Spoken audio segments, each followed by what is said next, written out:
it begins. Rock has finally created that monster that we always knew Kanan was. Did you see how deep that eyebrow went down when Famous said, "It's cool, just let it go. Everybody gets got. It happens to everybody." Not no more. Not to us.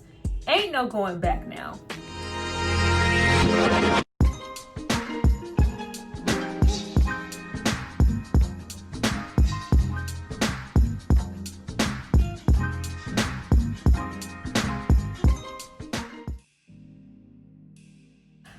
Guys, welcome back to my channel. It's Tyra here with another struggle review, here to discuss Raising Kanan season 2 episode 6. It's a business, man. Now, before we get into all things, Rock was orchestrating the shit out of people in this episode. I need you guys to drop down and subscribe to my channel and like this video. I'm going to give you guys a moment to do that, and then we're going to come back and discuss. She knew exactly what she was doing, running on over to Lou to say, "Oh, you know, Crown was over there acting like he wanted to stick sincere." Girl, you knew what would happen. Were we surprised? Absolutely not. Don't play with Lou. Go back.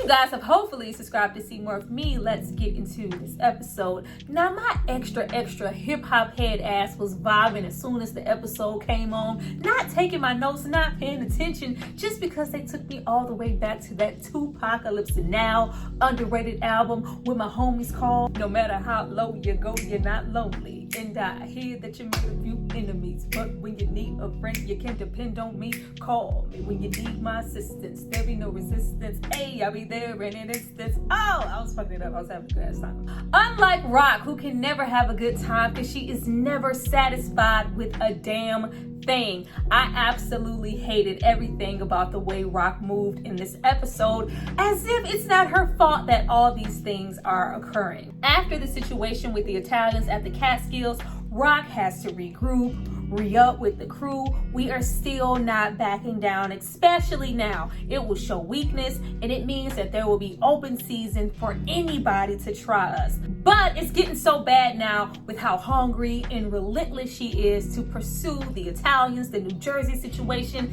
that even Lou and Marvin are teaming up to say, this is too much. It's not worth it. And the way that things happen in this episode is absolutely not worth it. But of course, since it's Rock, we're absolutely not gonna listen to anybody. We're not gonna think about anything. We are too busy worried about selfish shit, like bringing Kanan further and further into the game. Yeah, you see, Kanan, you're not gonna be like that. You're gonna be a leader. Like, I need at least one nigga in here who understands business, who understands what I'm trying to do. No, you need one nigga in here to completely and always agree with everything that you have to say. Because Marvin and Lou just see the bigger picture right now. Because of course, if we are trying to stick to your plan, that means we have to sit up and work with niggas like Neek and Royale. You know, Royale, who has the nerves to step in our face to go, you know, hey, this, boom, bang, and the third. Neek has to connect with the Italians. I'm letting you know because I work for you. I'm loyal. Yeah, you know, usually the niggas who get in your face and say they're loyal, those are the ones you gotta look out for.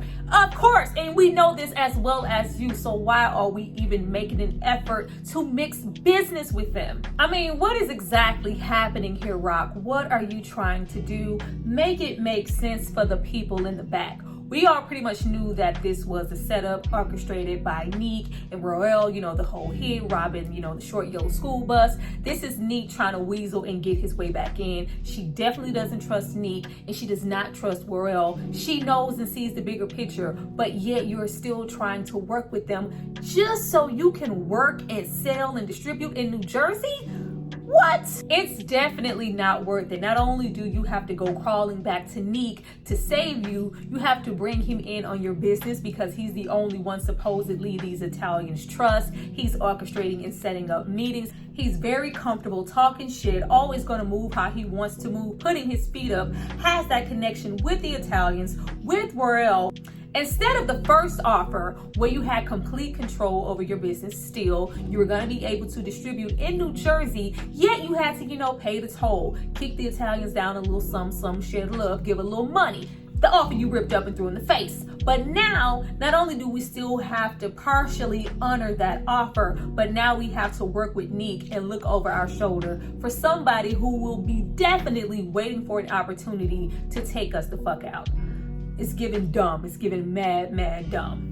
But after we leave Rock and Neek's situation with him putting his feet up and planting seeds as far as Lulu being weak, his heart ain't in it no more, we already know that, but you don't get to come here and say that shit, but it's okay, Rock got it handled. We get into Juke this episode wearing a dress, a pink dress. Why? See, this is the way you're supposed to look. See, now you're starting to look like my daughter. No, absolutely not. Absolutely not. You have Juke standing there looking pretty in a dress, but that is absolutely not her style. But you have Kenya already so eager to switch it up. Like, no, this isn't the first or last dress that we are going to try on. We're going to make a girl's day. We're going to go shopping. Kenya is having the time of her life, but we know as an audience that this is absolutely not Juke. And I had to really think about why she is going this route and why she is switching up and attaching herself so quickly to Kenya enough to put on a freaking dress.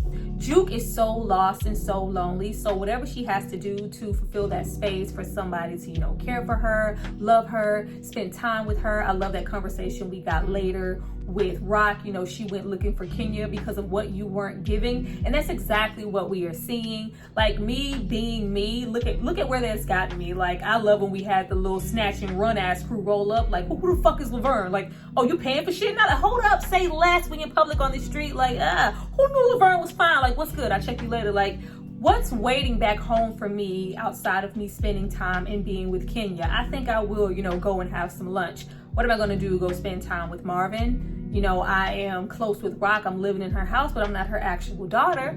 And the only thing left is for me to, run around, snatching and running on the street with my friends. I have Kanan, but he has his own thing, his own friends. I have no Nicole, and I thought I maybe had something with my Uncle Lou, but he gave my song away to another artist. We definitely see in this episode that Marvin fully acknowledges the fact that he did mess up, yet and still, it's not enough.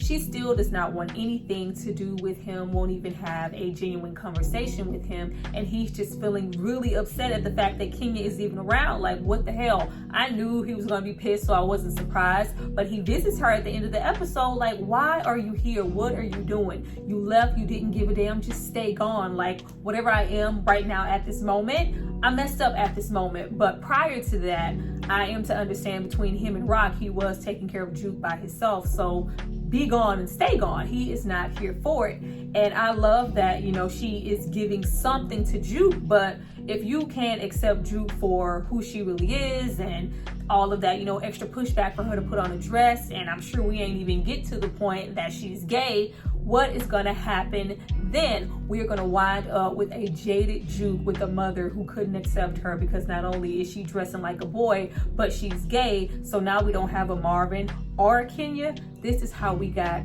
crazy Juke. Speaking of Marvin, not only do we have Rock finally read him his rights in this episode, because I was like, I guess we just gonna act like he ain't try to choke Juke out or none of that shit. We just not gonna acknowledge it. But this episode, she makes it very poignant. Like, we weren't raised like that. Daddy would never do some shit like that to me. If you do that shit again, I'm gonna fucking kill you. Like, oh, okay, yeah, just know that. But other than that, we also have him hot on Tony's trail. I don't know, for some reason, I don't really care about him trying to get closer to Tony and figure out the inner workings, how she got the status, I guess we'll just wait and see what exactly he's gonna do with her when he approaches her and she sees Marvin and she's shook. But that's not even what we come here for.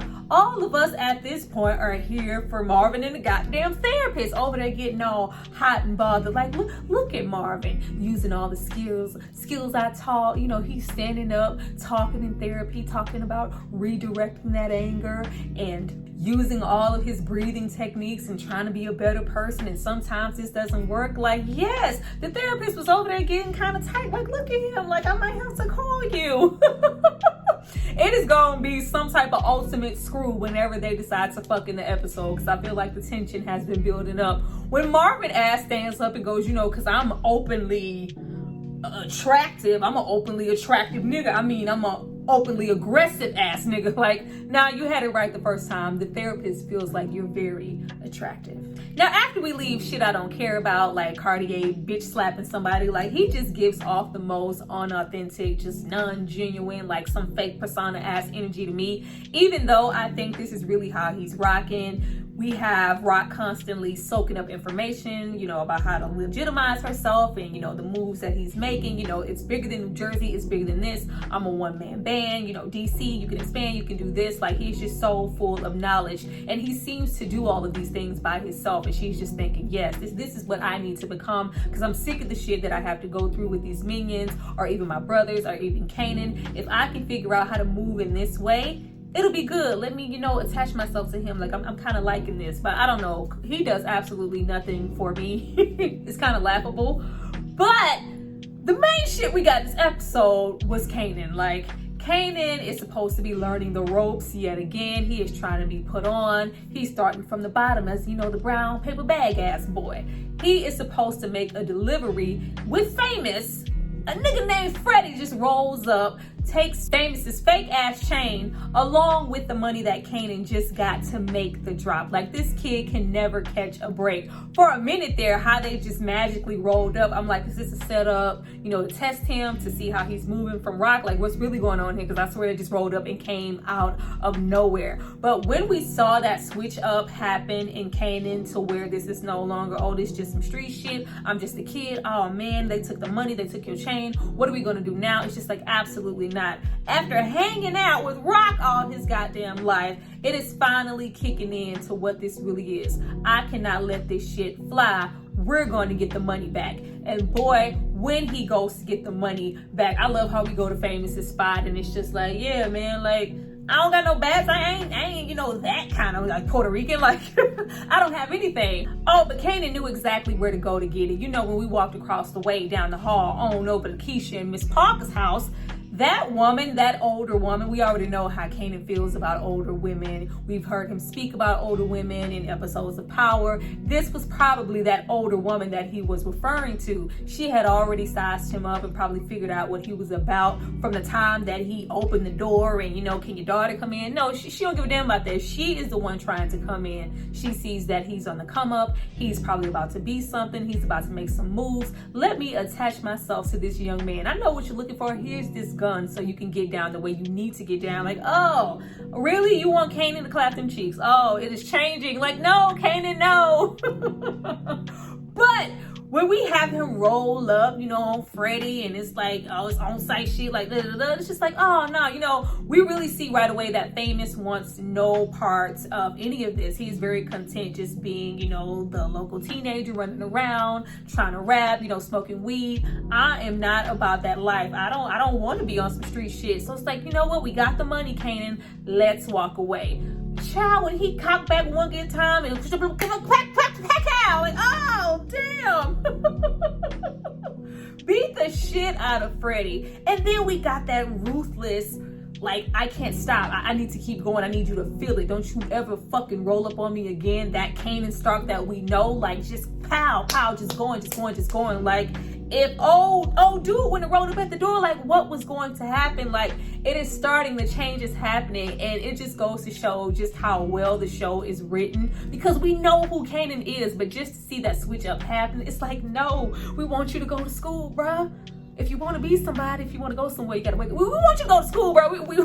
We know how brilliant you are. You are so much better than this, but we know what he turned out to be. But just to see that switch up happen here in this episode, it was like, damn, there is no going back at this point. But the turning point for me was him taking the chain. I was like, I'm waiting, because if Kanan takes this chain, it's over. It's just fucking over. Even though we knew it ended up being over anyway. But the Kanan that we know is over. Because if he takes that fake chain, it's not about, you know, getting the money back or just like, no, it's about the principle. Like, I'm commanding shit around here. When he snatched, went back for the chain, I was like, oh, it's done. It's over.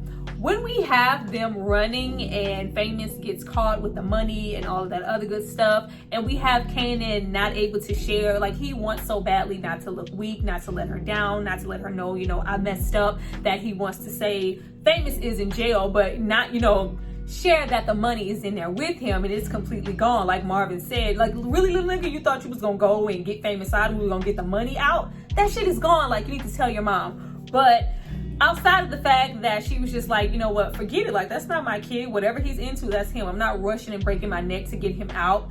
The way that everybody in the house is absolutely shook around her, it's just like, oh Lord. Kanan is about to be yet another one. When we have him whisper to Marvin, like, yeah, Marvin like, no, I'm not helping with that. You better tell her now. I need her attention on Lou and off of my ass. You remember what happened the last time we linked up in secret? Hell no, I'm not going through that shit again. Like, just how scared they are, just how scared he is to disappoint her. That shit that she's orchestrating, you know, yeah, Crown came to me, but you know, you don't have the heart. Like, she knew exactly what that would do to Lou. When she said, like, you know, maybe I need to wash my hands, maybe I need to let you go and not be a part of the business because you don't have a heart for this anymore, I'm like, would that be so bad? Would that be so bad? I feel like Lou would maybe jump at the opportunity, but he's just scared of being on his own, like not having that financial security. But I absolutely believe that he could make it. But just to manipulate him and pull him back into the fold, you share some information about Crown that made him, that we can't make Lou go do a damn thing. But she knew, you know, planting those seeds, like, I'm about to kill this nigga, and that's what he ended up doing. I was absolutely not surprised. I was surprised more at Crown steady talking hot shit. Like, you really, yo, all you ever gonna be is, you know, Rock's little brother. Like, you ain't shit. Like, oh, really, Crown? Well, where's your gun? Where is your gun? You can't be in here talking shit if you don't have a gun, because he came to kill you. You just thought you were gonna be able to continue to do this shit, be underhanded, all this other good stuff, and he strangled your ass and killed you. Like, not only that, but we have Salinas, as I like to call, Salinas is there trying to flirt. We have her really like low-key trying to get in with Lou, like, yeah, you know, I'm singing these songs, blah, blah, blah. But I feel like Lou was trying to keep it professional. Like, I don't need another Jess situation. I just want to make music. I just want you to be an artist. But now she's soul ass attached to him because you just seen him murder Crown. It's just like, yeah, so what we gonna do with him now? What we gonna do with the body? You know, I'm a down ass chick, right? What we gonna do with him? Like, oh, okay. But the selfish way that Rock moves, in spite of her claiming that, oh, this is about family, this is about, you know, unity together, this is all for you.